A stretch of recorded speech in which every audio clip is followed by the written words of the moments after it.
अस्सलाम वालेकुम एवरीवन। आज का जो सेशन है ये प्राइमरीली उन लोगों के लिए है जो बच्चे कैफ वन का सेशन नियर पियर पे मेरे साथ पढ़ रहे हैं और उनको मैंने ये गाइड करना है, उनके डिफरेंट टाइप के क्वेश्चंस, उनके इश्यूज वगैरह को डिस्कस करना है कि क्या क्या प्रॉब्लम्स उनको आ रही हैं या उनको लगता है कि यार ये चीज़ इस कोर्स में कैसे पूरी हो रही है, कौन कौन से फीचर्स हैं इस कोर्स के, वो हम डिस्कस करेंगे।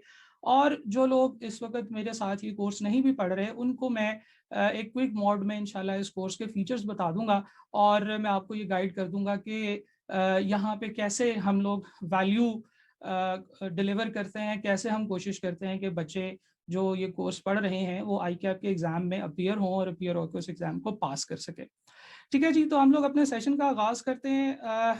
कुछ चीज़ें हैं जो मैं आपके साथ शेयर करना चाहता हूँ। मेजॉरिटी स्टूडेंट्स जो इस वक्त मेरे साथ हैं, अगर मैं उनकी प्रोफाइलिंग करूँ तो मेरे ख्याल से मेजॉरिटी जो इसमें स्टूडेंट्स होंगे वो होंगे जिन्होंने दिसंबर अटेम्प्ट के अंदर एएफसी के एग्जाम्स दिए थे और फिर उन्होंने या तो ये वाला कोर्स फास्ट ट्रैक में स्टार्ट कर लिया था, ठीक है जी, या उन्होंने लॉन्ग बैच में ही ये वाला कोर्स जो है ना वो शुरू किया था।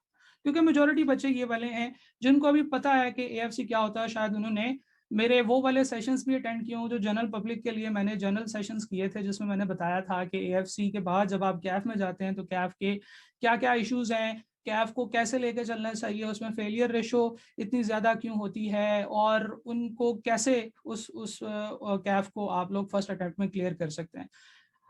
ये बड़ा ज़रूरी है जी। आज के सेशन में भी मैं ये बात करूंगा कि कैसे ये चीज़ इंपॉर्टेंट है, क्यों ये चीज़ बहुत ज़्यादा इंपॉर्टेंट है कि आप जो काम करने जा रहे हैं you have to have a detailed knowledge, a mechanistic approach apply करनी है आपने, जो कि इसलिए होगी कि आप ये जो सब्जेक्ट्स पढ़ रहे हैं, इस सब्जेक्ट में जो फेलियर की रीजंस हैं उनको कवर किया जा सके और इस पेपर को कम से कम वक्त में पास किया जाए। क्योंकि एक बहुत बड़ा मिथ आप लोगों ने सुना होगा, मिथ मैं इसलिए कहता हूँ कि ये बात जो है ये सच्ची नहीं है, और वो ये है कि सीए में तो लोग पास ही नहीं होते हैं। सीए में जो लोग पास नहीं होते हैं उसकी मेन रीजन वो खुद होते हैं। ठीक है, जो बंदा उनको फेल करा रहा होता है वो उनको शीशे में नजर आता है और उसकी मेन बहुत सारी बातें, बहुत सारी रीजन हैं। तो मैं ये अक्सर डिफरेंट वक्तों में शेयर करता रहता हूँ। कुछ सेशंस मैंने उस वक्त भी किए जिसमें मैंने मेजर कैफ के अंदर फेलियर की रीजंस बताई। तो मैं आपको सजेस्ट करूंगा कि आप यूट्यूब पे जाएं या कहीं भी इधर उधर फेसबुक पे या व्हाट्सएप ग्रुप्स में वो वीडियो शेयर होती रहती है। प्रॉब्लम ये है कि हम लोग उन वीडियोस को देख लेते हैं, डाउनलोड कर लेते हैं, लेकिन देखते नहीं है, या उनके लिंक्स पकड़ लेते हैं, उनको देखते नहीं है। तो जनाब करना ये है कि उन वीडियोस को एक दफ़ा देखना है कि उसमें मैंने क्या बातें की हैं कैफ के अंदर, कैफ के सब्जेक्ट्स के हवाले से, कैफ के मुतालिक जो भी इश्यूज है वो सारे मैंने उन वीडियोस में डिस्कस किए हुए हैं और आपको चाहिए कि आप वो वाली वीडियोस को लाजमी तौर पे देखें ताकि आपको पता चले कि उनमें प्रॉब्लम्स क्या हैं। बहरहाल हम लोग वापस आते हैं, तो आप लोगों को बताने की हरगिज़ ज़रूरत नहीं है कि ये कैफ में 9 सब्जेक्ट्स होते हैं और सब्जेक्ट का नाम क्या है, उनकी डायनामिक्स क्या है। तो इसलिए आपके सामने एक समरी फॉर्म में मैं रख दूंगा कि कैफ के जो है ना वो टोटल ये 9 सब्जेक्ट्स होते हैं और उनमें से ये 3 सब्जेक्ट्स जो कि फाइनेंशियल अकाउंटिंग से रिलेटेड होते हैं, कैफ वन, कैफ टू और कैफ थ्री। और इसके बाद फाइनेंशियल अकाउंटिंग से रिलेटेड ही एक और चौथा पेपर होता है जिसे हम CFAP 01 कहते हैं, और इन 4 पेपर्स में आपको तमाम अकाउंटिंग पढ़ा दी जाती है। तो जनाब अकाउंटिंग एक बहुत ही इंपॉर्टेंट एरिया है क्योंकि इसके 4 सब्जेक्ट्स हैं। ये ऐसा सब्जेक्ट, ये ऐसा एरिया नहीं है, ये एक ऐसा टॉपिक नहीं है कि आप कहें कि यार अच्छा चलो रट्टा लगा के पास कर लेंगे तो खैर है निकल जाएंगे। जैसे कि फॉर एग्जांपल आप बिजनेस मैनेजमेंट की बात या इकोनॉमिक्स की बात करते हैं, इकोनॉमिक्स को रट्टा लगा लिया, पास कर लिया, चलो निकल जाएगा। अकाउंटिंग आपके गले पड़ती रहेगी। हर हर दफा हर सेशन में आप कोई ना कोई अकाउंटिंग का पेपर दे रहे होंगे क्योंकि चार्टर्ड अकाउंटेंट्स हैं आप, और आप फाइनेंशियल अकाउंटिंग, फाइनेंशियल रिपोर्टिंग और इस तरह की चीज़ों के ऊपर आपने अबूर हासिल करना है। तो ये बार बार आपको डिफरेंट लेवल्स पे पढ़ाए जाएंगे। अब डेफिनेटली एक ही चीज़ बार बार थोड़ी पढ़ाई जाएगी, आपको नेक्स्ट नेक्स्ट लेवल की चीज़ें कराई जाएंगी। तो इसलिए ये चीज़ समझना ज़रूरी है कि ये बहुत ही इंपॉर्टेंट एरिया है आपका और आपने इसको पास करना है। हमारा जो इस वक्त फोकस है वो कैफ वन के ऊपर है और हम कैफ वन को लेकर चलेंगे, कैफ वन की ही बात करेंगे। सबसे पहले कैफ वन का सिलेबस ग्रिड आप लोगों के सामने है, आई कैप ने ग्रिड दिया हुआ है। 4 बेसिक मेन एरियाज हैं जिनके अंदर आपका पूरा सिलेबस डिवाइड किया गया, और मजे की बात यह है कि इन चारों की सिलेबस वेटेज बिल्कुल एक जैसी है। एग्जामिनर ने, आई कैप ने कहा कि 20 से लेकर 30 तक के दरमियान में इन एरियाज में से सवाल आ सकते हैं, यानी कि 20 से 30 नंबर के सवाल जो हैं वो introduction to accounting and book keeping से आएंगे। 20 से 30 नंबर के सवाल adjustments and correction of error वगैरह में से आएंगे, और फिर उसके बाद इन्वेंट्री जो कि मेरे सर के पीछे लिखा हुआ है, and property plant and equipment, ये जो चीजें हैं ये भी आपके पास 20 से 30 नंबर की आएंगी। और अगर हम चैप्टर वाइज बात करें तो ये जो पहला एरिया है ये 5 चैप्टर्स में कवर होता है, दूसरा एरिया 4 चैप्टर्स में, 2 और 2 चैप्टर्स, इस तरीके से इनकी तरतीब है। तो देखने से ये चीज लग रही है कि जैसे ये वाले जो चैप्टर्स हैं ये 12-13 ये ज्यादा इंपॉर्टेंट है। ठीक है जी। बहुत सारे टीचर्स ये बताते हैं कि ये 2 चैप्टर्स ज्यादा इंपॉर्टेंट हैं। ये चैप्टर्स की इंपॉर्टेंस आपको ग्रिड से, इसकी वेटेज से इंपॉर्टेंस पता नहीं चलती, उसकी लेंथ पता चलती है कि ये चैप्टर्स इतने बड़े बड़े होंगे। अगर आप इनके पेजेस को देखें तो शायद ये जो 12 और 13 नंबर चैप्टर्स हैं, इन सारों की जो टोटल पेज की स्ट्रेंथ है, नंबर ऑफ पेजेस है, वो 1, 2, 3, 4 और 5 से ज्यादा हो। ठीक है जी। इसमें जितनी प्रैक्टिस आपने करनी है, इसकी प्रैक्टिस शायद इस एरिया से ज्यादा हो। ठीक है। तो ये चीज समझना जरूरी है कि हमने स्ट्रेट अवे यहाँ से एक डायरेक्ट रिलेशनशिप नहीं निकालना कि ये वाले एरियाज इंपॉर्टेंट हैं और ये वाले एरियाज इंपॉर्टेंट नहीं है। ठीक है जी। तो आगे हम चल के देखते हैं, पास पेपर एनालिसिस के ऊपर भी जब हम बात करेंगे तो हम देखेंगे कि एग्जामिनर ने इस चीज को इतना मिक्स किया हुआ है कि अगर हम ये कहें कि कुछ चीजें इंपॉर्टेंट है और कुछ चीजें इंपॉर्टेंट नहीं है तो ये एक गलत डिसीजन होगा। हमने सारा सिलेबस करना है और उसको पूरी ईमानदारी के साथ करना है। ठीक है जी। हम लोग अगली बात करते हैं। हमारे पास यहाँ पे है जी पास पेपर एनालिसिस। आपके सामने नॉर्मली जो पास पेपर एनालिसिस होता है वो एक टेबल की फॉर्म में दिया गया होता है और आपको आपके टीचर्स बता रहे होते हैं, यार देखो ये जो फॉर एग्जांपल फाइनल अकाउंट्स का सवाल है, ये इस टाइम में भी आया, उससे पिछले टाइम में भी आया, उससे पिछले टाइम में भी आया। टीचर बेचारे का ये फोकस होता है कि यार मैं पास पेपर एनालिसिस दिखा दूं और बच्चों को ये कहूं कि यार देखो ये चीजें इंपॉर्टेंट है और बाकी सारी चीजें भी कर लो।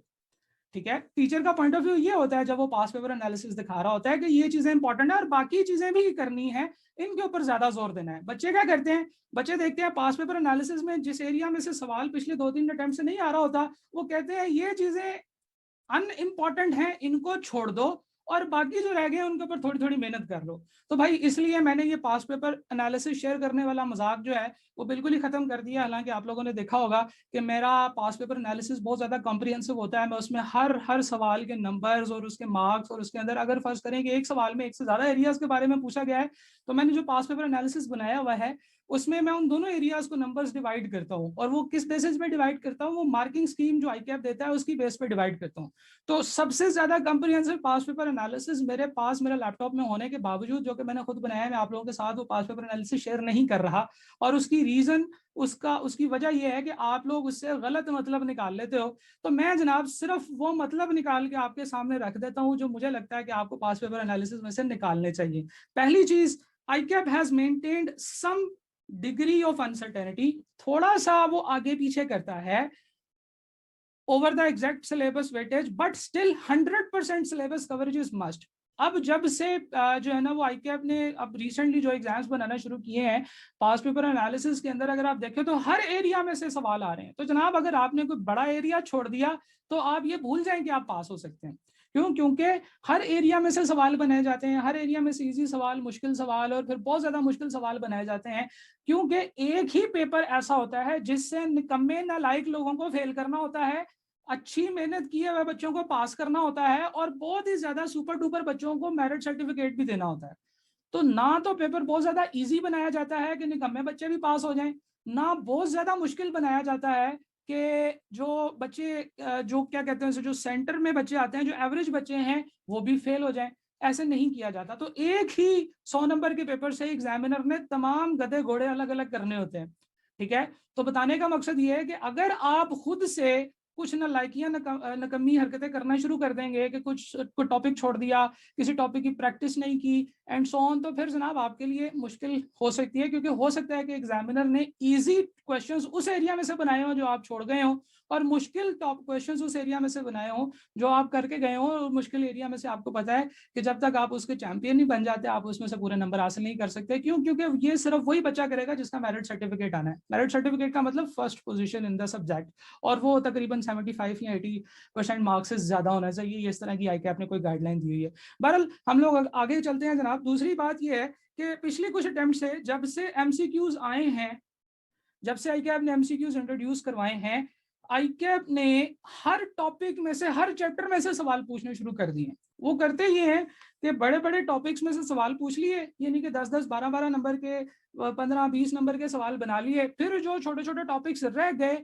उन टॉपिक्स में से एग्जामिनर क्या करता है कि एमसीक्यूज बना लेता है और 2-2, 3-3 नंबर के एमसीक्यूज बना के दे देता है, 7-7, 8-8 नंबर के सवाल भी आते हैं। यानी कि हर एरिया टच किया जा रहा है और इस बात को बताने का मकसद यह है कि आपने पूरा का पूरा सिलेबस 100% पहले सफे से आखिरी सफे तक, पहले लेक्चर से आखिरी लेक्चर तक तैयार करना है। ठीक है जी, आपने उसमें कोई डंडी नहीं मारनी, और डंडी आप मारेंगे भी क्यों? आप कौन सा कोई जॉब कर रहे हैं या आपने कौन सा अपने घर वालों को सपोर्ट करना है फाइनेंशियली, कि जनाब आपकी कोई और भी जिम्मेदारी थी? आपने 3 सब्जेक्ट्स पढ़ने हैं, आप सारी जिंदगी 8-8 सब्जेक्ट्स पढ़ते आए हो। एएफसी में आपने 4 सब्जेक्ट्स 3 महीने में कवर कर लिए, जिसमें क्यूएम अकेला ही जो है ना वो 2 कैफ के सब्जेक्ट्स के इक्वल होता था। तो अब आके यहाँ पे आपने ठंडा नहीं पड़ना, यहाँ पे आके आपने पूरा सिलेबस और सिर्फ कैफ 1 की बात नहीं कर रहा, पूरे के पूरे एएफसी के पूरे कैफ के अंदर आपको ये चीज ध्यान में रखनी चाहिए कि you do not have any margin to leave some areas, और कुछ एरियाज के ऊपर आप सोचेंगे जी मेहनत करके पास हो जाऊंगा। जैसे बच्चे मुझे आजकल क्यूएम के एग्जाम्स हो रहे हैं, एएफसी के एग्जाम्स हो रहे हैं, तो बच्चे मुझे मैसेज करते हैं सर ये मैं फला फला एरिया छोड़ दूं तो मैं पास हो जाऊंगा। और मैं उसे कहता हूँ चाहे उसने 80% एरिया भी कवर किया हो, मैं कहता हूँ कि यार अगर तुमने ऐसे किया तो फिर जो है ना वो मैं जिम्मेदार नहीं हूँ। ठीक है, वो तो वैसे भी डेफिनेटली बच्चे की मेहनत के जो है ना वो खुद ही जिम्मेदार होते हैं, लेकिन बात ये है कि बच्चों को मैं बहुत ज्यादा डिस्करेज करता हूँ कि वो 10 नंबर का एरिया भी ना छोड़ के जाए। राइट, अच्छा जी, इसके अलावा एक और चीज है कि कुछ एरियाज हैं जो कि रेगुलरली टेस्ट हो रहे हैं। For example financial statements, final accounts का सवाल, पार्टनरशिप का सवाल, बीआरएस का सवाल, प्रॉपर्टी प्लांट एंड इक्विपमेंट का सवाल। इन सवालों के ऊपर आपका जो है ना वो आपको पता होना चाहिए कि ये सवाल तो लाजमी तौर पे आएंगे। ठीक है, आपको गेस्ट पे भी जाना नहीं है, आपने सिर्फ और सिर्फ अपने जो एग्जाम्स हैं उनकी प्रिपरेशन ऐसे ही करनी है कि जैसे आपने 100% सिलेबस तैयार करना है। तो पास पेपर एनालिसिस के मुतालिक ये डिस्कशन थी जो मैं आप लोगों के साथ शेयर करना चाहता हूँ। ठीक है जी, अच्छा, आप लोगों के अगर कोई सवाल हैं पास पेपर एनालिसिस के मुतालिक या जो चीज़ें मैंने आप लोगों के साथ शेयर की हैं, if you guys have any question तो आप अपना माइक ऑन करके पूछ सकते हैं। अच्छा, आपका सवाल जो मुझे समझ आया है मैं दोबारा बोल देता हूँ। आप ये कह रहे हैं कि आपको किसी ने बताया है कि सिलेबस में बहुत ज़्यादा चेंजेस आ रही हैं जिसकी वजह से पुराने जो पास पेपर्स हैं वो रेलिवेंट नहीं रहेंगे। तो क्या इसका ये मतलब है कि पास पेपर की प्रैक्टिस जो हम लोग कर रहे हैं वो सही है या नहीं है? ठीक है जी, इस क्वेश्चन का मैं आंसर करता हूँ। देखिए, अभी रिसेंटली आई कैप ने एक नोटिफिकेशन दिया था जिसमें उन्होंने कहा था कि आई कैप की जो बुक है, जो आई कैप की बुक है जिसे हम स्टडी टेक्स्ट भी कहते हैं, ये स्टडी टेक्स्ट अपडेट हुआ है। पहली बात, स्टडी टेक्स्ट अपडेट हुआ है। पहले आप 2019 का रिवाइज्ड एडिशन यूज करते थे। रिवाइज्ड एडिशन 2019 का जो था वो आई कैप से मिल भी जाता था, आई कैप की वेबसाइट से आप डाउनलोड भी कर सकते थे। और उससे मार्च की जो 2021 की जो अटेम्प्ट हुई है वो उसी एडिशन वाली बुक पे हुई है। अच्छा, फिर आई कैप ने ये कहा कि जनाब एक नया एडिशन आया जिसे हम 2021 एडिशन कहते हैं, और ये वाला जो एडिशन है ये अब आगे जो सितंबर अटेम्प्ट है उनके लिए ये वाली बुक यूज होगी। अब अगर आप उस बुक का एनालिसिस करें तो उसमें कोई चेंज नहीं है। ठीक है, आई रिपीट कि इसमें कोई चेंज नहीं है। हाँ, कुछ छोटे छोटे पास पेपर के क्वेश्चंस, कुछ प्रैक्टिस क्वेश्चंस नए ऐड कर दिए गए हैं। ठीक है जी, this is number one thing. If you have the old book जिसे हम इस वक्त 2019 का रिवाइज्ड एडिशन कहते हैं, you do not need to buy new book from I cap और फ्रॉम एनीवेयर। ठीक है जी, आप सिर्फ उसको आई कैप की वेबसाइट से डाउनलोड कर लें और उसको अपने पास सेव कर लें और उसको बस देखते रहें। जहां तक बात है सिलेबस के चेंजेस की, तो सिलेबस में भी कोई चेंज नहीं हुआ। आपके सामने ग्रिड पहले भी यही था, बाद में भी यही है, और इसमें not that of my knowledge, मेरी नॉलेज में ऐसी कोई चीज़ नहीं है कि सिलेबस वगैरह जो है ना वो चेंज हुए हों। दूसरी बात जो मैंने सवाल के जवाब में बतानी है वो ये है कि हमेशा ऑथेंटिक सोर्स की जो इंफॉर्मेशन होती है उसके ऊपर कान धरा करें, उसी के ऊपर गौर किया करें। मैंने एक वीडियो बनाई थी जिसमें मैंने बच्चों को बताया था, कैफ 1 के किसी सेशन में मैंने इसी तरीके से लाइव वो बातें बताई थी, फिर उसके बाद मैंने उसमें से वो वीडियो कट करके यूट्यूब पे भी डाल दी, फेसबुक पे भी डाल दी, इवन मेरा जो कैफ 1 का कोर्स है उसमें भी वो चीज़ है। तो आपने क्या करना है कि आई कैप की वेबसाइट को समझना है, आई कैप की वेबसाइट को फॉलो करने का तरीका समझना है। ठीक है जी, आई कैप की वेबसाइट पे हर चीज आती है। जब आई कैप की वेबसाइट पर ही हर चीज आ जाती है तो फिर आपको परेशान होने की क्या जरूरत है, किसी और बंदे की बात सुनने की कोई जरूरत नहीं है। ठीक है जी, तो कहने का मतलब ये है कि आपने, अगर आप मेरा कोर्स ले रहे हैं फिर भी, अगर आप मेरा कोर्स नहीं ले रहे फिर भी, आप नियर पियर पे मेरे कोर्स में जाएं और वहां पे जाके, जैसे अभी मैंने आप लोगों के सामने नियर पियर खोला है, नियर पियर में आप सीए पे जाएंगे, CA से यहाँ पे आप कैफ पे क्लिक करेंगे तो आपके सामने सिर्फ कैफ के कोर्सेज नजर आना शुरू हो जाएंगे। कैफ 1 के मेरे कोर्स पे आप क्लिक करेंगे और यहाँ से आपने ये module 1 introduction to syllabus and demo videos में जाना है। यहाँ पे जब आप जाएंगे तो आपको यहाँ पे कुछ वीडियोस नजर आएंगी, ये अभी लोड हो रहा है। Introduction to the course and how to study accounting, इसके अंदर आपको 5 वीडियोस नजर आएंगी। ये पांचों वीडियोस आपने देख लेनी है। बताने दिखाने तो मैं आपको ये वाली वीडियो आया था, video number 5, CAF 1 resources available on ICAP website. ये लाजमी तौर पे देख लें, आपको इतनी फ्रूटफुल इंफॉर्मेशन यहाँ से मिलेगी कि आपके बहुत सारे मसले जो आगे फ्यूचर में आपको आने वाले हैं, और मुझे पता है आपको आने वाले हैं, जो आप टेंशन लेंगे, आप लोगों से सवाल पूछ रहे होंगे, वो आपको यहाँ से इसी वीडियो से पता चल जाएगी। ठीक है जी। इसके अलावा सब्जेक्ट CA के क्या हैं, इनकी इंपॉर्टेंस क्या है, बड़ी डिटेल से बात हुई, जो भी मैंने क्विकली बात की है। If you want to know more about CAF subjects और फिर उसके बारे में कि उनको कैसे प्लान करना है, you need to see this video. Syllabus क्या होगा, study material, order of study, online कैसे पढ़ना चाहिए, उसके बेनिफिट्स क्या हैं, ये भी आज हमारे सेशन का एजेंडा है। लेकिन आप देखेंगे कि मैं आपको इसी वीडियो की तरफ रेफर कर रहा हूँ कि ये वीडियो आपने जाके देखनी है और इसके अंदर बड़ी डिटेल से ये बातें की गई। सेशन की तरफ वापस चलते हैं। दूसरी बात ये मैंने आपको करनी थी कि आप किसी और की बात पे बिल्कुल ध्यान ना दें, आप बिल्कुल टेंशन ना लें। जो बात आईकैप की वेबसाइट पे आ गई है वो ऑथेंटिक है, जो आईकैप की वेबसाइट पे बात नहीं आई वो सिर्फ वो शायर का ख्याल है और वो क्यास आराइयाँ हैं, वो गलत बात है, उनके ऊपर आपने काम नहीं करना। आईकैप हर इंफॉर्मेशन अपनी वेबसाइट पे देता है, कहाँ पे देता है वो इस वीडियो में आपको पता चल जाएगा। ठीक है जी। हम लोग आगे चलते हैं, रिजल्ट के ट्रेंड्स की बात करते हैं। आईकैप में जो डिफरेंट टाइप के रिजल्ट्स हैं, जो डिफरेंट पिछले अटेम्प्ट्स 5 अटेम्प्ट्स के जो रिजल्ट्स हैं, यू कैन सी 43%, इसका मतलब है 100 में से 43 स्टूडेंट्स पास होते हैं। स्प्रिंग 2020 में ये जो परसेंटेज थी ये 33% पे थी, यानी कि हर 3 में से 2 बच्चे फेल हो रहे थे। और परेशानी की बात यह है कि आपने देखा होगा कि मार्केट में बहुत सारे मशहूर टीचर हैं, ऐसे मशहूर टीचर्स हैं, I will not call the names, लेकिन यह है कि आपने देखा होगा कि डिफरेंट टीचर्स की क्लास में अभी उनकी फिजिकल क्लास में 400-500 बच्चों के एडमिशन हो जाते हैं, उनकी ऑनलाइन क्लासेस में भी 400-500 बच्चों के एडमिशन हो जाते हैं। उन सारे टीचर्स की वजह से भी रिजल्ट पे कोई फर्क नहीं पड़ता। अगर एक अटेम्प्ट का रिजल्ट 33% आया है तो I can say for sure कि ज्यादा से ज्यादा उन टीचर्स का जो रिजल्ट होगा वो 50% होगा, इससे ऊपर नहीं होगा। ठीक है जी। फिर सब टीचर्स के साथ माजरत के साथ अगर किसी को ये बात बुरी लगे, लेकिन ये है कि this is the reality.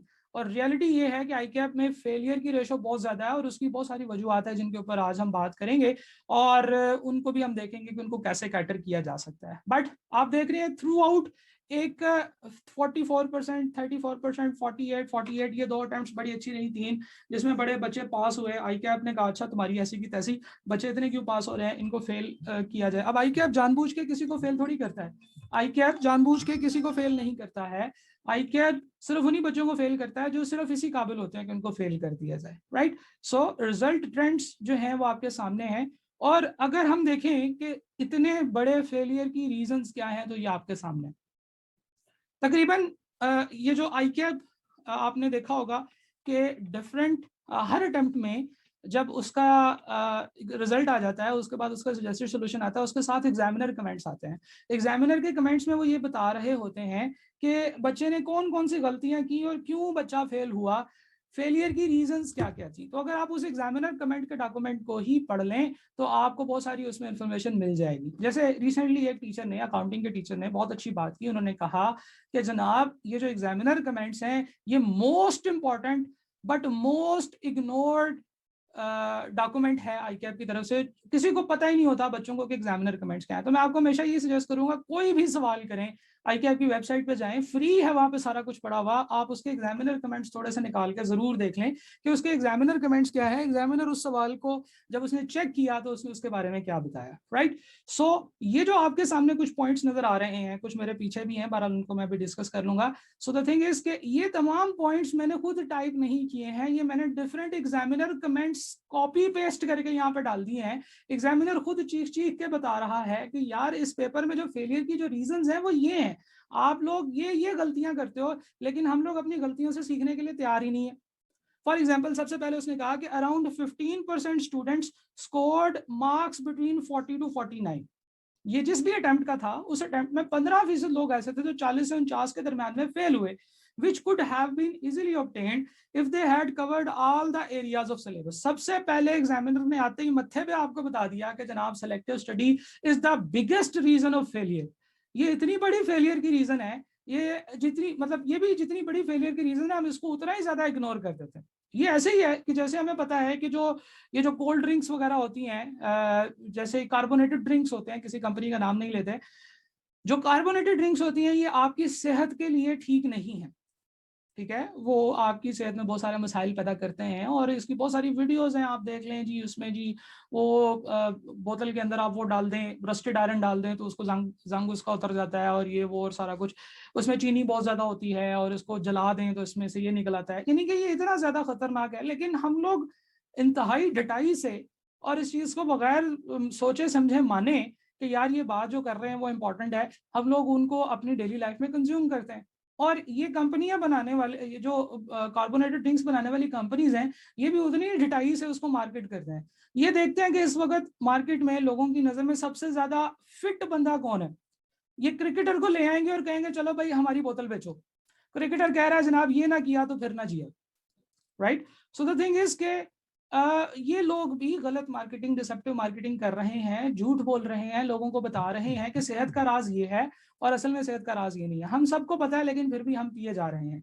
Similarly selective study हम सबको पता है कि गलत है लेकिन फिर भी हम किए जा रहे हैं, ठीक है जी। आप आज बैठे हैं ना, आपको लग रहा है नहीं सर क्या बातें कर रहे हैं सर, मैं तो सारी दुनिया से अलग हूँ, ठीक है। दिस इज वेरी अनफॉर्चुनेट कि सेशन के शुरू में जो बच्चे ये कहते हैं 40-45% बच्चे उनके अंदर से फिर बाद में वैसे हो जाते हैं, वो कहते हैं अच्छा यार सर ने तो पता नहीं क्या कहा था, ये तो चीज़ ही बड़ी गैर मुनासिब सी है, गैर जरूरी सी है, अनइम्पॉर्टेंट है, इसको छोड़ ही देते हैं, कोई बात नहीं, खैर है, मैं फिर भी 100% सिलेबस जो है ना वो कवर कर लूंगा। तो selective study is the biggest reason of failure in CAF 1, right. Okay आगे चलते हैं।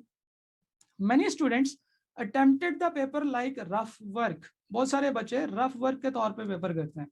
अब प्रॉब्लम ये है कि आप लोग क्लास में बैठे होते हो, टीचर के पास एक पूरा बोर्ड होता है, टीचर को टेंशन ही कोई नहीं होती कि वो इधर से सवाल शुरू करेगा, अगर इधर को जा रहा है तो वो चलता जाए कोई मसला नहीं, अगर नीचे को जा रहा है चलता जाए कोई मसला नहीं। आपके पास एक छोटा पेपर होता है, आपने उस छोटे पेपर के ऊपर जो आपका रजिस्टर का पेपर होता है आपने उसके ऊपर सॉल्व करना होता है। तो नॉर्मली आप लोग उसी तरीके से करते रहते हैं जैसे टीचर्स आपको करवाते रहते हैं, ना तो आप एग्जामिनर को देखते हैं कि एग्जामिनर का जो सोल्यूशन आया है उसमें किस तरीके से फॉर्मेट चीज़ों का बना हुआ है, और ना ही आप ये देखते हैं कि इसको फिर आगे कैसे लेके चला जाए, इसको कैसे ठीक से प्रेजेंट किया जाए। तो दूसरी बड़ी रीजन जो एग्जामिनर ने बताई वो ये बताई कि आपकी प्रेजेंटेशन स्टाइल बहुत ही माठा है, बहुत ही खराब है, ठीक है। बच्चों को सवाल प्रेजेंट करने का तरीका ही नहीं आता। और वो तो बेचारा ये बात बताते हुए रो पड़ा, उसने कहा जी for example figures were jotted down without any description and there was no way to understand what they represent, ठीक है जी।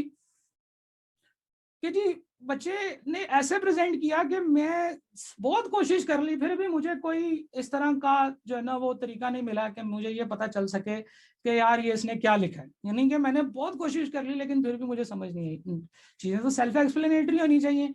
अगले बंदे ने मेहनत कर ली कि यार ये मुझे समझ आ जाए लेकिन फिर भी वो उसको चीज़ समझ नहीं आई, तो दिस इज रॉन्ग, ठीक है जी। सही है। अच्छा आगे चलते हैं। Unless the figures matched with the right answer, जब तक के मुझे सोल्यूशन में वो वाली, मैं एग्जामिनर ने कहा मैं तो बस फिर यही कर रहा था कि फिगर्स मैच कर रहा था, अगर इधर ये फिगर लिखी है इधर ये फिगर लिखी है तो मैं नंबर दे देता था, अगर इधर ये फिगर लिखी है इधर कुछ और लिखी है तो मुझे काटना पड़ता था क्योंकि और तो मुझे कुछ समझ नहीं आती। अब अनफॉर्चुनेटली अगर आपने पीछे से सारी वर्किंग ठीक की है, आपने हर कैलकुलेशन ठीक किया, सिर्फ एंड पे एक कैलकुलेटर पे फिगर डालते वक्त आपने कोई गलती कर दी तो एग्जामिनर ने आपके सारे ही मार्क्स काट लिए क्योंकि उसको समझ नहीं आई कि आपने क्या किया। ऑन दी अदर हैंड अगर एक एडजस्टमेंट के 4 नंबर हैं तो आई एम वेरी श्योर कि उसमें से 3 नंबर आपकी वर्किंग के हैं और चौथा नंबर जो है वो आपके करेक्ट आंसर का है, ठीक है। बट ये चीज भी वेरी करती है, कुछ जगहों पे वर्किंग के नंबर्स होते हैं, अगर आप उनको फेस पे नंबर दिखा रहे हैं, इसका ये हरगिज मतलब नहीं है कि सर जहांजेब ने कहा था कि जी वर्किंग के नंबर्स होते हैं।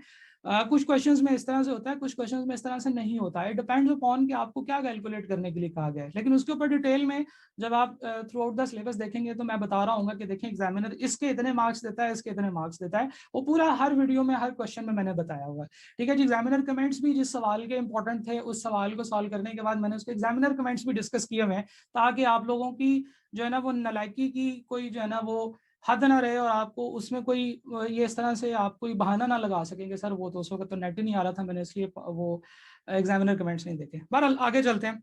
Certain questions were answered twice, ओए होए ऐसे भी करते हैं, once as a rough work and then reworked as fair, resulting in wastage of crucial time, time waste कर दिया बच्चे ने, एक ही चीज को पहले रफ वर्क में लिखा फिर उसको नीट करके लिखा, पहले जो है ना वो उसने विदाउट कॉलम्स बना लिखा और फिर कॉलम्स बना के लिखा, इस तरह की गलतियां की।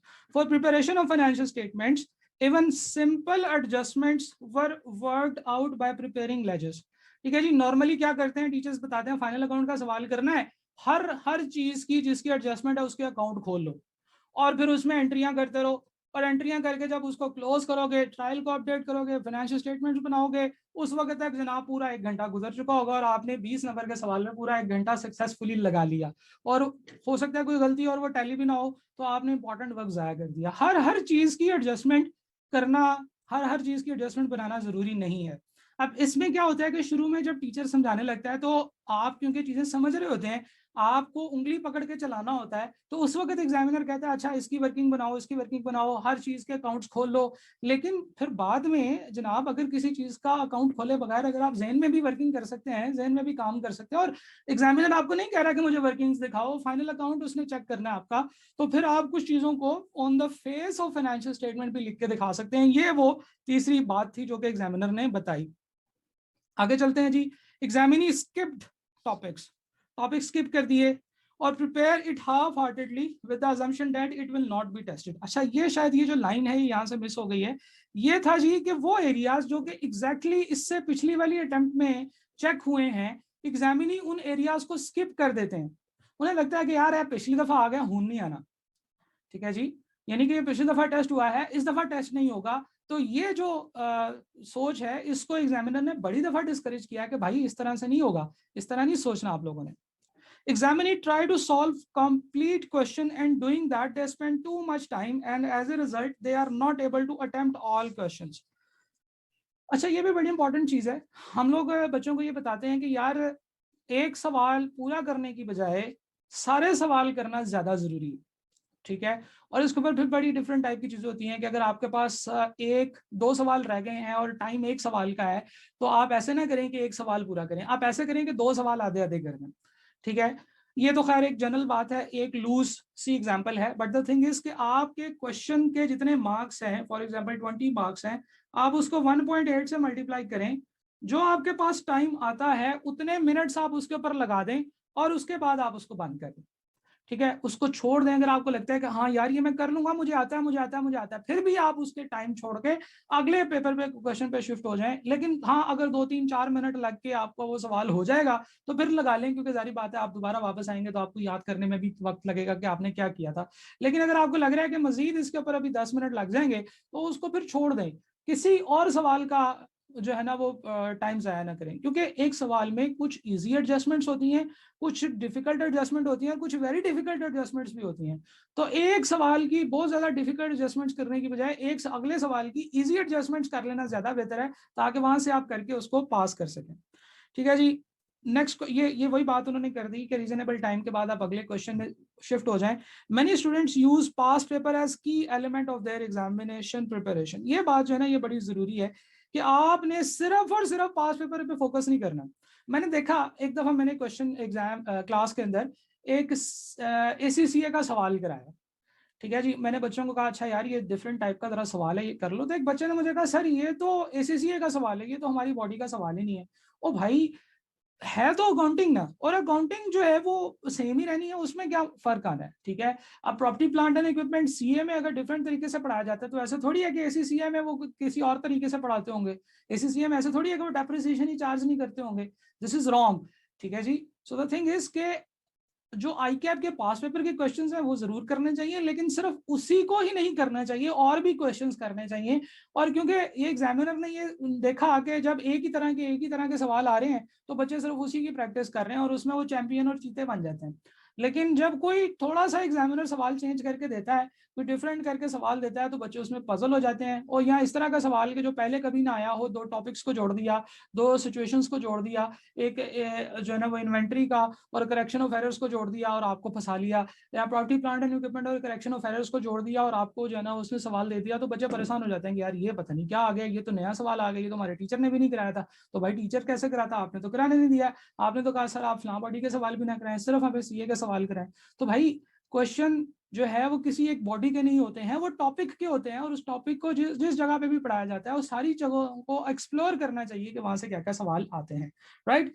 सो द थिंग इज के these were some reasons of failure, और हम लोगों ने इसके ऊपर भी बात की कि इसको कैसे कवर किया जा सकता है। अब मैं आता हूँ कैफ वन के कोर्स की तरफ, और जो कैफ वन का जो कोर्स जो मैं आपको नियर पीरियड पे पढ़ा रहा हूँ उसके कुछ फीचर्स और उसकी कुछ वैल्यूज के ऊपर बात करेंगे। कंप्लीट अपडेटेड लेक्चर्स हैं। अगर फर्ज करें कि ड्यूरिंग सेशन कुछ और सिलेबस में एडिशंस आती हैं तो वो भी आपको इसी अटेम्प्ट में उनके वीडियो लेक्चर्स दे दिए जाएंगे, इसलिए आपने परेशान नहीं होना कि सर ये तो अगर कोई चेंजेस होंगे तो फिर क्या होगा। नियर पियर के ऊपर कोई भी लेक्चर, कोई भी कोर्स ऐसा नहीं होता जो आउटडेटेड होता है, ठीक है जी। हम लोग हर चीज को प्रॉपर अपडेट करते हैं, अगर उसमें कोई सिलेबस में चेंजेस आई हैं तो उनको अपडेट कर दिया जाता है। अगली चीज है कि वीकली लाइव सेशंस होंगे। हमारे केस में, कैफ वन के केस में, हम लोग हर मंडे को लाइव सेशन किया करेंगे, हर मंडे को इसी वक्त जिस वक्त आज सेशन हो रहा है। अगले मंडे को हम दोबारा मिलेंगे, सिर्फ वो लोग होंगे जिन्होंने ये कोर्स ज्वाइन किया हुआ है, और हम लोग आपके इश्यूज वगैरह के ऊपर डिस्कशन करेंगे। आपके जो भी प्रॉब्लम्स आ रही हैं, मैं आपको एक टारगेट दे दूंगा जो मैं अभी आपको दिखाता हूँ, और आप उसी टारगेट को फॉलो करते चले जाएंगे, ठीक है जी। और उसमें जो भी इश्यूज होंगे आप मेरे साथ डिस्कस करेंगे, क्वेश्चन जो आपने पूछने होंगे वो पूछेंगे, और फिर आप लोगों के तमाम सवालों के जवाब देने के बाद हम उस सेशन को एंड कर दिया करेंगे। हर वीक में एक मीटअप हुआ करेगा मेरा और आपका, जो कि एक वर्चुअल मीटअप होगा, और उसमें आप लोग जो भी मेरे से सवाल पूछना चाहें आप पूछ सकते हैं, सिलेबस के मुतालिक, सब्जेक्ट के मुतालिक, सीए के मुतालिक, जिस तरीके से भी आप पूछना चाहें। 12 सेपरेटली मैनेज लाइव टेस्ट होंगे, यानी कि ये टेस्ट ऐसे होंगे जो कि आप अपने घर बैठ के दे सकते हैं। जो बच्चा जहां से भी, जिसने भी ज्वाइन किया हुआ है, ये रिटर्न टेस्ट होते हैं। ये हमारी वेबसाइट है जो कि एफिलिएट वेबसाइट है नियर पियर की, test.cnotes.net।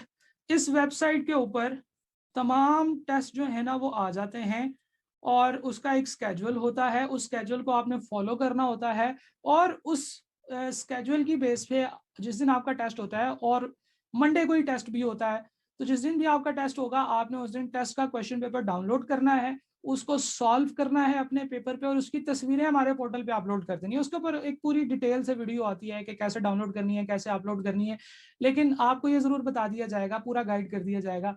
आपके वो तस्वीरें जब अपलोड हो जाएंगी आपके क्वेश्चन आंसर पेपर की, फिर उसको जो है ना वो हमारे एग्जामिनर्स चेक करेंगे, और फिर चेक करने के बाद आपको उसका जो भी मार्क वगैरह होंगे वो आपको बताए जाएंगे, कमेंट्स वगैरह दिए जाएंगे, सजेस्टेड आंसर होगा। तो ये 12 टेस्ट हैं, और ये 12 वीकली टेस्ट हैं, यानी कि तकरीबन रिजल्ट के बाद कोई 20-24 मई के आसपास ये सेशन हमारे शुरू हो जाएंगे, और फिर ये एग्जाम्स तक चलते ही रहेंगे। आपके एग्जाम्स आपको पता है 6 या 7 सितंबर से स्टार्ट हो रहे हैं, तो मई, जून, जुलाई, अगस्त, ये 4 महीने आपके जो है ना वो ये टेस्ट सेशन जो है ना ये चलते रहेंगे। हर वीक में एक टेस्ट होगा, और जो बच्चे मेरे साथ क्लास में होंगे मैं उनकी एक्टिविटी को ट्रैक कर रहा हूँ, कौन से बच्चे टेस्ट देते हैं, कितने बच्चे टेस्ट नहीं दे रहे, जो नहीं दे रहे उनसे प्रॉब्लम्स वगैरह आइडेंटिफाई की जाएंगी कि भाई आप क्यों नहीं टेस्ट दे रहे, आपको क्या मसला है, क्या प्रॉब्लम है। हम लोग आगे चलते हैं जी।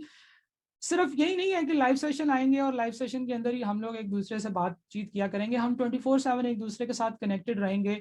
अगर आप एक वीक का टॉपिक पढ़ रहे हैं और आपको उसमें कोई एक छोटी सी बात आपको समझ नहीं आ रही, कोई बात आपको बार बार वीडियो सुनने के बाद भी समझ नहीं आ रही, तो फिर हम उस तरह की तमाम चीज़ों के ऊपर आप मेरे से व्हाट्सएप ग्रुप में मैसेज कर सकते हो। आपको कहीं पे कोई सोल्यूशन में, कोई वीडियो में कोई गलती नजर आई, आपको लग रहा है कि ये ऐसे नहीं ऐसे होना चाहिए, तो आप फौरन उसकी स्क्रीनशॉट लेके व्हाट्सएप कर सकते हैं, जिसका मैं इंशाल्लाह कोशिश करता हूँ कि डेली बेसिस पे रिप्लाई किया जाए। नॉर्मली जो नियर पियर की तरफ से रिस्पॉन्स टाइम है दैट इज 48 आवर्स, ठीक है जी, ये है नॉर्मल डेज में, और 24 आवर्स जो होता है या इससे भी कम हम लोग एग्जाम टाइम के, एग्जाम डेज के अंदर बच्चों से कमिट करते हैं कि हम आपको रिस्पॉन्ड करेंगे। नॉर्मली मैंने देखा है कि एग्जाम्स के दिनों में तो जाके टीचर तो हर वक्त ही लाइव हो जाते हैं, बच्चों के क्वेश्चन के आंसर्स देते रहते हैं अनटिल अनलेस के वो किसी क्लास में हो। लेकिन द थिंग इज के हम लोग बच्चों को 2 दिन के अंदर अंदर उस सवाल का जवाब लाजमी तौर पर देने के पाबंद हैं, लेकिन ऑन एवरेज 5-6 घंटों में या कभी कभार तो फौरन ही उसका आंसर आ जाता है। हम लोग आगे चलते हैं जी। कंप्लीट नोट्स एंड हैंडआउट्स आपको मिलेंगे। कैफ 1 के केस में मैं बच्चों को कहता होता हूँ कि आपको किसी भी टीचर की, किसी भी कॉलेज की, किसी भी इंस्टीट्यूट की कोई बुक लेने की जरूरत नहीं है। आप सिर्फ और सिर्फ ICAP की बुक वेबसाइट से डाउनलोड कर लें और मेरे तमाम नोट्स को फॉलो करते जाएं। हर चैप्टर के जो मेरे नोट्स हैं वो बड़े कॉम्प्रिहेंसिव है, उनको मैं मजीद कॉम्प्रिहेंसिव करता जा रहा हूँ। इस सेशन में मैं मजीद उनको बेहतर करूंगा, उसमें और सवाल डालूंगा और वो तमाम क्वेश्चन आप लोग कर लेंगे और वो that will be enough preparation for you guys, right. चलें जी, ये तो थे कैफ 1 के कोर्स के फीचर्स। अब कोर्स के मतलब कुछ इंपॉर्टेंट बातें हैं जो कि लोग पूछते रहते हैं, जैसे फॉर एग्जांपल ICAP का जो सिलेबस है वो क्या होता है। सिलेबस वगैरह की डिस्कशन मेरे ख्याल से इस वक्त जो है ना कि सिलेबस के लर्निंग ऑब्जेक्टिव्स क्या हैं, टेस्टिंग लेवल क्या होता है, प्रोफिशिएंसी लेवल क्या होता है, इस तरह की चीज़ें मैं नॉर्मली पहले सेशन में डिस्कस नहीं करता, क्योंकि वो बस एक बोरिंग सी चीज़ होती है। बच्चे ने कुछ भी जब उन चीज़ों में से नहीं पढ़ा हुआ तो एवं उनको इस तरह की बातें बता के क्यों परेशान करना, या वो उनके लिए रेलिवेंट इन्फॉर्मेशन भी नहीं होती है, क्योंकि वो कौन सी आपने सिलेबस याद करना होता है। स्टडी मटेरियल के हवाले से मैंने आपको बता दिया। ऑर्डर ऑफ स्टडी क्या है, हम किस तरीके से क्या चीजें पढ़ेंगे, आपको बिल्कुल भी परेशान होने की जरूरत नहीं है, और क्योंकि मैं आपको यहाँ पे बिल्कुल नहीं बताऊंगा। I am not going to bore you with this. मैं आपको कुछ और बातों के ऊपर अभी बोर करूंगा। इंशाल्लाह अपना सेशन हम लोग 2:30 बजे एंड कर देंगे। लेकिन यह है कि ऑर्डर ऑफ स्टडी क्या है, जिस तरतीब से नियर पीयर के ऊपर कोर्स के मॉड्यूल्स पढ़े हुए हैं आपने उसी तरतीब से उनको पढ़ना है। मॉड्यूल नंबर 1 पढ़ना है, फिर 2 पढ़ना है, 3, 4, 5, 6, ठीक है जी। तो आप सोच रहे होंगे सर ये क्या रॉकेट साइंस आपने बता दी। तो जनाब ये कोई रॉकेट साइंस नहीं है, ये लॉजिक है। नियर पेयर के ऊपर कोई भी कोर्स उसी तरतीब से पढ़ा होता है जिस तरतीब से वो टीचर उसको पढ़ाना चाहता है। तो जो चीजें मैंने ऊपर पढ़ाई हैं वो आपने ऊपर पढ़नी है, जो चीजें नीचे पढ़ाई हैं उसके बाद जो चीजें एंड पे पढ़ाई है वो आपने एंड पे जाके पढ़नी है। वो आप पहले पढ़ेंगे तो आपको हो सकता है कि उसकी समझ ना आए, राइट। प्री रिक्विजिट्स क्या है, प्री रिक्विजिट्स क्या है जी। प्री रिक्विजिट्स सिर्फ ये है कि आपकी मुझे मोटिवेशन चाहिए, आपकी मुझे जो है ना वो चाहिए कि आप इसको पढ़ने के लिए जो है ना वो रेडी हो, आपकी रेडीनेस चाहिए, ताकि आप जब इसको पढ़ना शुरू करें तो आप इसको प्रॉपर तरीके से जो है ना वो कंटिन्यू कर सकें। ठीक है जी। आपने करना ये है कि आपने सबसे पहले मॉड्यूल नंबर 1 की 5 वीडियोस जो अभी मैंने आपको दिखाई हैं आपने वो देख लिया, और उसमें कोई डंडी नहीं मारनी। वो आपका डे 1 का टारगेट होगा। सारी बातें, सारी चीजें गौर से सुन लें, समझ लें, तैयार कर लें। देखें ना, जब आप कभी किसी मुल्क में जाते हैं या जब आप किसी इलाके में जाते हैं तो आप उसका पूरा प्लान करते हैं कि यार मैं उधर जाऊंगा तो किधर जाऊंगा, वहां से खाना कहाँ से मिलेगा, वहां पर रिहाइश कहाँ पे होगी, सस्ती अच्छी चीजें कहाँ से मिलती हैं, ट्रैवलिंग कैसे करनी है, वहां पे मौसम कैसा होगा, करेंसी कौन सी चलती है जब आप किसी और कंट्री में जा रहे हैं। तो ये सारी चीजें आप पता करते हैं ना। तो जनाब जब आप कैफ में आ रहे हैं तो इन सारी चीजों को क्यों आप ख्याल में नहीं लाते, आपको क्यों लगता है कि ये वैसे ही होगा जैसा AFC है। तो जनाब वैसा नहीं होगा। आपने करना ये है कि आपने वो तमाम बातें जो मैंने बताई हैं उनको गौर से जो है ना वो समझ लेना है, नोट डाउन कर लेना है और फिर उसके बाद पढ़ना शुरू करना है। ठीक है जी। वीडियोस आपके सामने हैं, कोई आपसे वीडियोस नहीं छीन रहा। पूरा का पूरा कंटेंट प्रॉपर फॉर्म में बना के आप लोगों के सामने रख दिया गया है। आपने बस उनको 1 बाय 1 पढ़ना है। जो सवाल हो मेरे से फौरन पूछ लिया, मैं उसका आंसर कर दूंगा। लाइव सेशंस अटेंड करें, टेस्ट सेशंस अटेंड करें, और इंशाल्लाह that will be enough for your ICAP exam, और इसको आप बहुत इजीली पेपर को पास कर सकते हैं। प्रॉब्लम तब आती है, बच्चे फेल तब होते हैं जब वो पहली चीज तो ये है कि अपना टीचर के ऊपर कॉन्फिडेंस खो देते हैं। टीचर के ऊपर कॉन्फिडेंस उनका खत्म हो गया, सिस्टम के ऊपर कॉन्फिडेंस खत्म हो गया, अपने स्टडी मटेरियल के ऊपर कॉन्फिडेंस खत्म हो गया, तो फिर वो उनको परेशानी का सामना करना पड़ता है, वो परेशान हो जाते हैं, राइट। तो ऐसे नहीं करना आपने। आपको जो चीज़ें बताई गई हैं आपने उसी हिसाब से करना है, और यकीन जाने that will be enough preparation for you guys, right. चलें जी, हम लोग आगे चलते हैं, सेशन प्लानर की बात करते हैं। ये पूरा का पूरा सेशन प्लानर आपको आपके कोर्स की वेबसाइट पे ही मिलेगा। अगर आप कोर्स पे जाएंगे तो यहाँ पे आपको मेन कोर्स पेज के ऊपर जहाँ पे कैफ 1 इंट्रोडक्शन टू अकाउंटिंग लिखा हुआ नजर आ रहा है, इस कोर्स की प्राइस भी है 8,250 रुपये। By the way today is the last day for this course, price 8,250। आज के बाद ये 11,000 रुपये का कोर्स हो जाएगा। कोर्स स्केड्यूल के ऊपर क्लिक करते हैं। व्यू कोर्स स्केड्यूल पे जब मैं क्लिक करूंगा तो यहाँ पे आपको कोर्स का स्केड्यूल नजर आएगा। This is the summary of course, कि इस कोर्स के अंदर कितनी वीडियोस हैं, क्या क्या चीजें हैं और उनको कैसे करना है। जैसे फॉर एग्जांपल मॉड्यूल नंबर 1 में introduction to course and how to study accounting के नाम से ये मॉड्यूल है। आपने ये करना है कि इस मॉड्यूल को पढ़ना है। इसकी वीडियो 1 है, उसका नाम ये है, 2 ये है, 3 ये है, 4 और 5 ये है। If you have a printer, आप इस फाइल को डाउनलोड करें, और इसको डाउनलोड करने के बाद अपने सामने अपने स्टडी प्लानर पे या अपने स्टडी टेबल पे रख लें कि यार मैंने डेली बेसिस पे ये चीजें देखनी है, और जो जो चीजें आप देखते जाएं आप उनको टिक करते जाएं और आगे मूव करते चले जाएं, right. So the thing is के ये देखें, हर एक के साथ मैंने डे बाय डे प्लान भी बना के दे दिया है कि आपने एक दिन में इतना काम करना है। प्रॉब्लम ये होती है कि ऑनलाइन में जब आपके सामने सारी चीजें पड़ी हैं तो आपको ये समझ नहीं आती कि एक दिन में कितना पढ़ना है। आप 1 घंटा क्लास लेके आपको लगता है कि शायद मैंने कम पढ़ा है, शायद 40 मिनट की वीडियो देख के कहीं यार सर तो पता नहीं क्या कराई जा रहे हैं, ये टीचर्स तो 1.5 घंटे की क्लास कराते हैं और सर ने तो जनाब 30 मिनट में ये सेशन खत्म कर दिया। क्यों? उसकी वजह ये होती है कि जो फिजिकल क्लास है उसमें बहुत सारी नॉइसेस ऐड हो जाती हैं। टीचर बच्चों से सवाल पूछ रहा है, क्रॉस क्वेश्चनिंग हो रही है। यहाँ पे क्रॉस क्वेश्चनिंग नहीं है, टीचर ने बच्चे से सवाल, टीचर ने पहले सेकंड से ही पढ़ाना शुरू कर दिया है, तो इससे आपका बहुत सारा टाइम बचता है। यही वजह है कि नियर पीयर के ऊपर if you want to purchase the course in last month, आप उसको परचेज करते हो और आप उसको 1 महीने में भी तैयार कर सकते हो क्योंकि इसकी वीडियो ज्यादा नहीं होती। लेकिन ऑन दी अदर हैंड अगर आप किसी लाइव क्लास की रिकॉर्डिंग्स लास्ट मंथ में परचेज कर लें या आपको कहीं से यूट्यूब से मिल जाए, तो वो रिकॉर्डिंग्स 1.5 घंटे के 125 लेक्चर्स होते हैं, तो वो आप उनको पूरा देख नहीं पाते। और उसमें है भी फजूल में टीचर बच्चों के साथ इंटरेक्ट कर रहा है और बच्चे जो है ना वो कैलकुलेशंस कर रहे हैं, फिर टीचर को बता रहे हैं, टीचर बच्चों को जुगते लगा रहा है। ये गलत बात नहीं है, टीचर और स्टूडेंट के दरमियान में एक अच्छा रिलेशनशिप होना चाहिए, लेकिन उससे आपका वक्त जाया हो रहा है क्योंकि ना तो आप उस क्लास में अवेलेबल हैं और ना ही आप वो पढ़ रहे हैं वो चीजें, ना ही टीचर आपसे बात कर रहा है, तो फिर आपका वक्त जाया होगा। आपको इसलिए डेडिकेटेड स्पेशली रिकॉर्डेड लेक्चर्स चाहिए अगर आप रिकॉर्डिंग्स ही पढ़ना चाहते हैं। तो जनाब यहाँ पे मैंने डे बाय डे बता दिया है कि इफ यू डू दिस, ये 4 वीडियोस आप एक दिन में देख लें तो that will be enough for you guys. ठीक है जी, 5वीं वीडियो देखने की जरूरत नहीं है। 5वीं वीडियो अगले दिन का टॉपिक है, 5वीं, 6वीं और 7वीं जो वीडियो है वो अगले दिन का टॉपिक है। तो day by day, video by video आप लोग देखते चले जाएं, that will be enough, right. अच्छा, अभी जो मैं आपको दिखाने लाया हूं that is called session planner. यहाँ पे शीट के साथ ही अगर आप आगे देखें, जो कि मेरे पीछे आ रहा है, शायद शायद मैं इधर उधर होके इसको कर सकूं, नहीं, आप इसको थोड़ा सा साइज छोटा करते हैं इसका। जी जनाब, आप ये देखेंगे ये शीट 1 है जी, और इसके साथ है सेशन प्लानर। सेशन प्लानर के ऊपर जब आप क्लिक करेंगे तो you will see a full flash detail of your session. आज हम इधर खड़े हैं 22 मार्च के ऊपर और आज हमने ओरिएंटेशन कर ली है। ओरिएंटेशन के बाद अगले वीक तक, वीक नंबर 1 तक आपका जो टारगेट है वो ये है कि आपने module number 1 introduction to syllabus and demo videos ये देखनी है और मॉड्यूल 2 आपने शुरू करना है। ठीक है, 29 मार्च को हमारा सेशन होगा और उस सेशन के अंदर हम लोग बात करेंगे इस एरिया के मतलब आपके क्वेश्चंस की। वीक 2 आपने शुरू किया 5 अप्रैल को हम लोग जो है ना वो इसका लाइव सेशन करेंगे और इस लाइव सेशन में हम लोग चैप्टर 1 और 2, जो मॉड्यूल 1 और 2 है वो कंप्लीट कर चुके होंगे। और ये 5 अप्रैल को जो हमारा लाइव सेशन होगा उसमें आप ये इसके मतलब जो भी क्वेश्चंस होंगे या जो भी इश्यूज हैं आपके जो व्हाट्सएप ग्रुप में भी सॉल्व नहीं हुए हैं वो हम यहाँ पे डिस्कस कर लेंगे। 1 बाय 1 हम चलते चले जाते हैं। ये पूरा का पूरा सेशन आप लोगों के सामने है। इस सेशन में आज से लेकर एग्जाम डे तक आपके पास 24 हफ्ते हैं, 24 वीक्स हैं। 24 वीक्स में आपको रमजान भी मिलेगा, ईद उल फितर भी आएगी, ईद उल अजहा भी आएगी और अशूरा यानी कि 9-10 मुहर्रम भी आएगी। ठीक है जी, ये जिस जिस टेंटेटिव डेट पे आ रही है ये भी मैंने यहाँ पे लिख दिया है ताकि आपको नजर आए और आपको पता चले कि ये आपने सेशन में प्लान किस तरीके से करना है। देखें, जो भी आपके जो भी प्लानिंग होती है उस प्लानिंग के ऊपर आपने ये चलना होता है, ये देखना होता है कि आप अच्छी प्लानिंग करें। इसलिए आपने अभी से अपना एंड टाइम देख लेना है कि सेशन का एंड टाइम क्या है और उसके हिसाब से आपने कैलकुलेशन करनी, right. So the thing is कि ये आपके सामने वीक बाय वीक प्लान आ रहा है, आपने हर वीक को फॉलो करना है।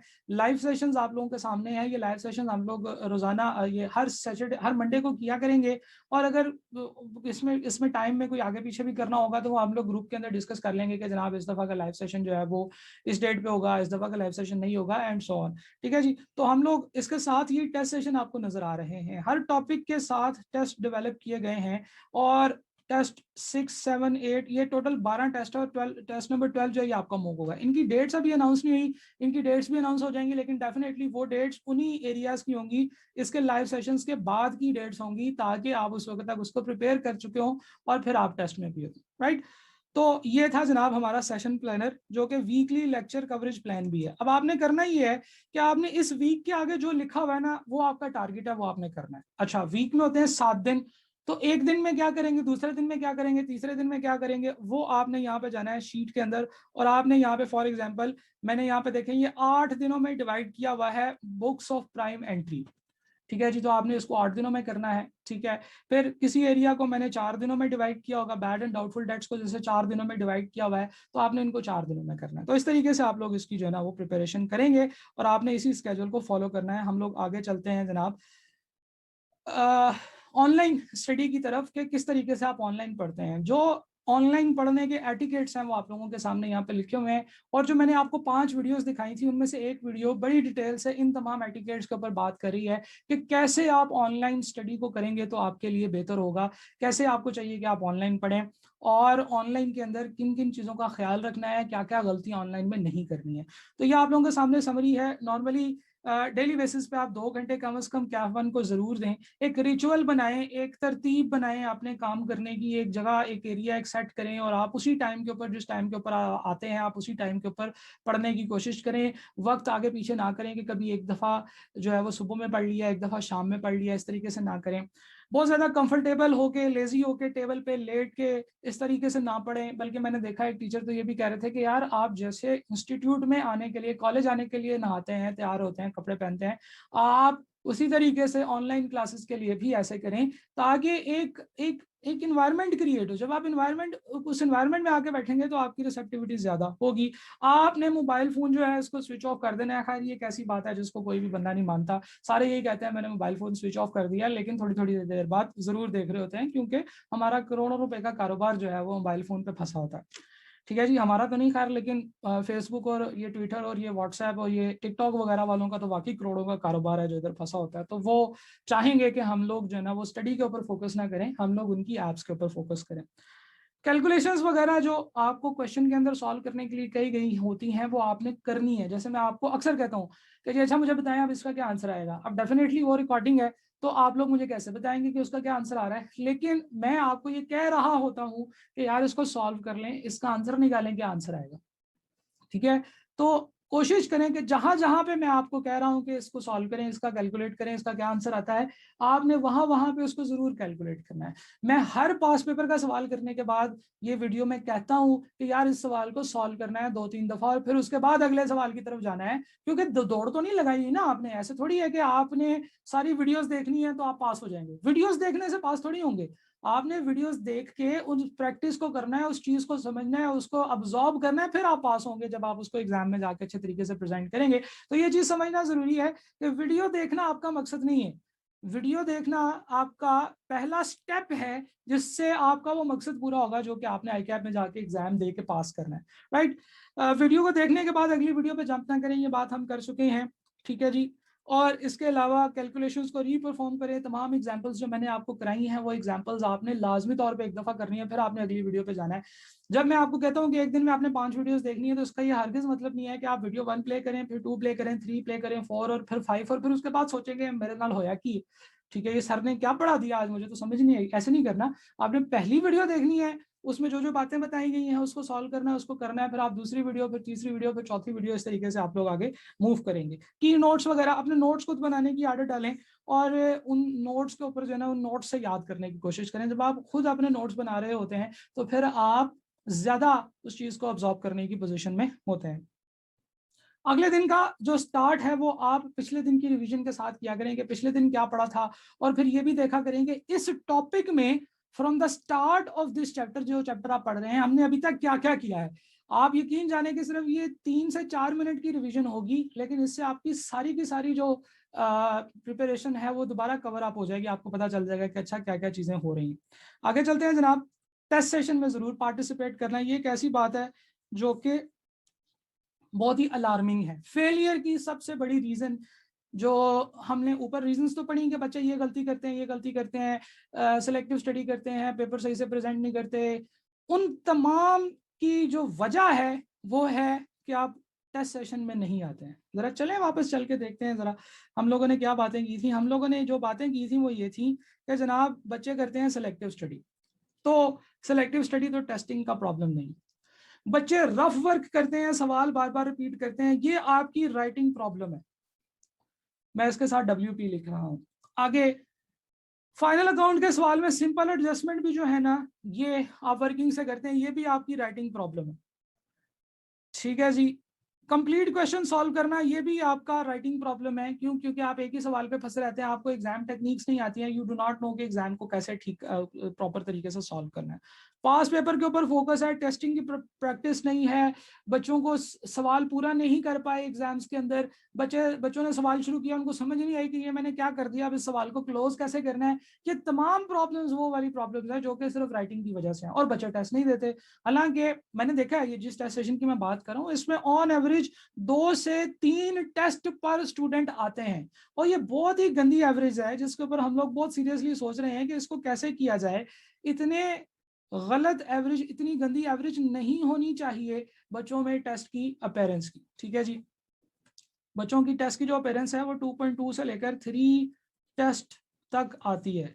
इसका ये मतलब है कि जो बच्चे जो 12 टेस्ट दे सकते थे वो सिर्फ 2 या 3 टेस्ट देते हैं, और उसके बाद उनकी बस हो जाती है, उनको समझ ही नहीं आती कि हमारे साथ क्या हो रहा है। यानी कि आप पहले वीक से तो नहीं, खैर पहले मंथ से ही पता लग जाता है कि कौन से बच्चों ने पास होना है और कौन सा बच्चों ने फेल होना है। क्यों? क्योंकि पास वाले बच्चे, जो बच्चे जिन्होंने पास होना होता है, वो साथ साथ में अपने गोल्स, अपने जो है ना, वो छोटे छोटे गोल्स बनाते चले जाते हैं, वीकली प्लानर्स को फॉलो करते हैं, सारे जो भी टेस्ट सेशंस हैं उनमें अपीयर होते हैं, फिर वो पास हो जाते हैं। ठीक है जी, जैसे रिसेंटली इसी टेस्ट सेशन के अंदर हम लोगों ने ये रिजल्ट्स निकाले कि कौन से बच्चे, जो बच्चे पास होते हैं, उनकी अगर हम प्रोफाइलिंग करें तो हमें पता चला कि जो बच्चे कम से कम 6 या 6 से ज्यादा टेस्ट देते हैं, उनके अंदर पासिंग की रेशो 95% या मोर देन 95% है। यानी कि तकरीबन 95% चांसेस हो जाते हैं आपके पास होने के, अगर आप 6 से ज्यादा टेस्ट दे दें। अब डेफिनेटली ये बच्चे वो होंगे जो टेस्ट में अपीयर होने के लिए तैयार भी होते हैं, जो पढ़ते भी हैं। तो ये देखे ना, एक रिलेशनशिप है, ये एक तरीका कार है कि जब आप टेस्ट में अपीयर होते हैं तो आपको लगता है कि आपने तैयारी भी करनी है। ठीक है, जब आप तैयारी करते हैं तो आपकी एग्जाम के लिए प्रिपरेशन होती है, आप टेस्ट में भी अपीयर हो गए, टेस्ट में पास हुए या फेल हुए। हाँ, ये भी मैं बता दूं, वो जो हम 6 टेस्ट की बात कर रहे हैं, उसमें जरूरी नहीं है कि वो बच्चे 6 टेस्ट में पास भी हुए हों, कुछ बच्चे पास हुए, कुछ फेल हुए। लेकिन द प्रॉब्लम इज कि बच्चे उतने भी टेस्ट में अपीयर ही नहीं होते, वो कहते हैं मैं फेल हो जाऊंगा। तो जनाब, जब आप अपीयर ही नहीं हो रहे तो आप ऑलरेडी फेल हैं। आप जब किसी एक टेस्ट में अपीयर नहीं होते, you are fail in that test. आप उस टेस्ट में पास थोड़ी हो गए। पास तो तब होंगे जब आप उसमें अपीयर होंगे और उसमें 50% से ज्यादा मार्क्स हासिल करेंगे। सो द थिंग इज कि the most important item here is कि जब आप ऑनलाइन पढ़ रहे हैं तो आपने लाजमी तौर पर टेस्ट देना है। फिजिकल तो आप आते हैं ना, तो कॉलेज वाले आपको कान से पकड़ के टेस्ट वाले रूम में बैठा देते हैं। वैसे तो मैंने देखा है कि अब इंस्टीट्यूट्स में भी इतनी ज्यादा सख्ती नहीं की जाती है, बच्चे क्लासेस बंक कर देते हैं, बच्चे टेस्ट नहीं देते तो कॉलेजेस वाले कुछ नहीं कहते। लेकिन उनको कहना चाहिए कुछ इंस्टीट्यूट्स में, जैसे मैं अपनी क्लासेस में ये बहुत कोशिश करता हूँ कि बच्चे सारे टेस्ट दें, तभी तो वो इस काबिल होंगे कि वो उस टेस्ट को पास कर सकें और वो आगे जा सकें। बट द थिंग इज कि जनाब, टेस्ट देना बहुत जरूरी है। अगर आप टेस्ट नहीं देंगे तो आप पास नहीं हो सकेंगे। ठीक है जी, अब यहाँ पे हम लोग अपने सेशन का इख्तिताम करते हैं। आप लोगों के अगर कोई क्वेश्चंस हैं तो आप मेरे से पूछ लीजिए। इंशाल्लाह आप लोगों से, जो बच्चे मेरे क्लास में एडमिशन लिया हुआ है, जो बच्चे पढ़ रहे हैं, आप लोगों से मुलाकात होगी नेक्स्ट मंडे को, और उस वक्त हम लोग इंट्रोडक्शन टू अकाउंटिंग और बेसिक डबल एंट्री कॉन्सेप्ट्स के ऊपर लाइव सेशन करेंगे। Meanwhile if you have any question you can ask in the WhatsApp group. तमाम लोग व्हाट्सएप ग्रुप में भी ऐड हो जाते हैं जब वो एडमिशन लेते हैं, और अगर आप अभी मेरे से कोई सवाल पूछना चाहते हैं तो आप लोग अपना माइक ऑन करके क्वेश्चन पूछ सकते हैं।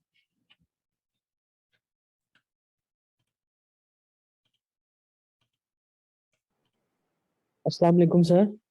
जी वालेकुम अस्सलाम। तो सर, ये जो आई कैप का स्टडी टेक्स्ट है, इसके अंदर काफ़ी ज़्यादा थ्योरी लिखी होती है, मतलब हर चैप्टर के स्टार्ट से पहले काफ़ी ज़्यादा थ्योरी है। तो क्या ये थ्योरी एज इट इज़ इसी तरह याद करनी है कि इसका क्या करना है?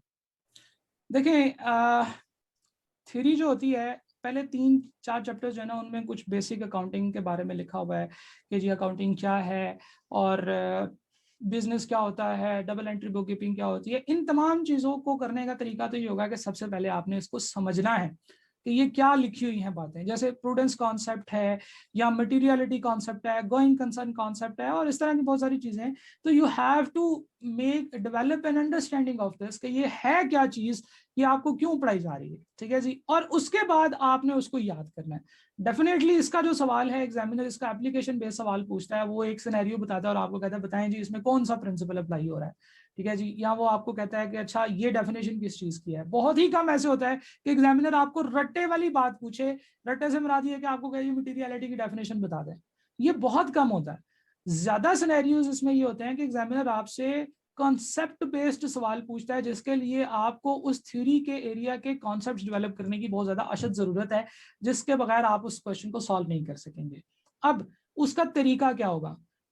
मैंने खुद जब अकाउंटिंग पढ़ी तो जो हमारे टीचर थे उन्होंने हमें बिल्कुल शुरू में पहले ही दिन अकाउंटिंग भी पढ़ा दी और अकाउंटिंग के हेड्स भी पढ़ा दिए, मटेरियलिटी कॉन्सेप्ट भी पढ़ा दिया, यानी कि हमें वो चीजें बिल्कुल स्टार्ट में पढ़ा दी। तो वहां से मैंने नोट किया कि यार ये चीजें जब स्टार्ट में पढ़ा दी जाती हैं तो मुझे जब अकाउंटिंग का पता ही नहीं है तो मैं कैसे सब्सटेंस ओवर फॉर्म को समझ सकता हूँ? जब मुझे अकाउंटिंग का पता ही नहीं है तो मैं कैसे प्रूडेंस कॉन्सेप्ट को और मैचिंग कॉन्सेप्ट को कैसे समझ सकता हूँ? वो तो जब मैं अकाउंटिंग करूंगा तो मुझे पता चलेगा, अच्छा यार ये मैचिंग है, ये मैचिंग कॉन्सेप्ट के लिए हम लोग ऐसे करते हैं। तो जब मैं पढ़ाता हूँ या जब मैं किसी को सजेस्ट करता हूँ कि आप इसको पढ़ें, तो मैं ये कहता हूँ कि बिल्कुल एंड पे आपने 3 चैप्टर्स पढ़ने हैं। और आप कहीं से भी पढ़ रहे हैं, आप देखेंगे कि मेरा जो नियर पियर का कोर्स है उसमें ये 3 चैप्टर्स, जो पहले 3 चैप्टर्स हैं, ये बिल्कुल फ्री पढ़े हुए हैं। ठीक है, आप नीचे जाएंगे, आपको यहाँ पे नजर आएगा basics of accounting and accounting equation, ये आखिरी मॉड्यूल है जिसके सामने फ्री लिखा हुआ है। जब आप इसके अंदर जाएंगे तो आपको यहाँ पे ये तीनों चैप्टर्स फ्री नजर आएंगे। क्यों? क्योंकि ये बहुत सारे लोगों की जरूरत होती है। जैसे for example introduction to business के ऊपर मैंने 10 वीडियोस बनाई हैं, और इन 10 वीडियोस में हर वीडियो में एक्सप्लेन किया गया है पाकिस्तान के अकाउंटिंग सिस्टम को, एक्सप्लेन किया गया है soul trader partnership and company को एक्सप्लेन किया गया है। चैप्टर 2 की अगर आप बात करें, fundamental qualitative characters practice questions वगैरह डिस्कस हुए हैं, आई कैप के क्वेश्चन बैंक के, अक्रूवल कॉन्सेप्ट क्या है, मैचिंग कॉन्सेप्ट क्या है, कंसिस्टेंसी क्या है। ठीक है जी, ये तमाम चीजें, एसेट लाइबिलिटी इक्विटी इनकम, ये डिस्कस हुई है। चैप्टर 3 में चले जाएं, आपको अकाउंटिंग इक्वेशन के पास पेपर के क्वेश्चन नजर आएंगे। तो जनाब ये चीजें फ्री पड़ी हुई हैं, आप इनको फ्री भी पढ़ सकते हैं। आपने सिर्फ ये 5-7 नंबर का जो एरिया है इसको इसमें से आपने मार्क्स सिक्योर करने, तो आप यहाँ से कर लें। नोट्स इसके भी अवेलेबल हो जाएंगे इंशाल्लाह जब तक अगला सेशन आएगा। इस सेशन में तो मैं नहीं बना सका इनके नोट्स, मैंने स्लाइड्स बनाई हुई थी, बच्चों के साथ में स्लाइड शेयर कर रहा था, लेकिन मैं थ्योरी के नोट्स शेयर कर दूंगा, थ्योरी के एमसीक्यूज शेयर कर दूंगा, और थ्योरी की वीडियोस वैसे ही मैंने आप लोगों के साथ शेयर की हुई हैं। तो सितंबर अटेम्प्ट के लिए आप ये चीज़ें यहाँ से जिससे मर्जी पढ़ रहे हैं आप यहाँ से ये चीज़ें जो है ना ये कर सकते हैं। ठीक है जी, आप लोगों का बहुत बहुत शुक्रिया। सेशन का अख्ताम कर रहा हूँ मैं। Thank you very much. अल्लाह हाफिज़।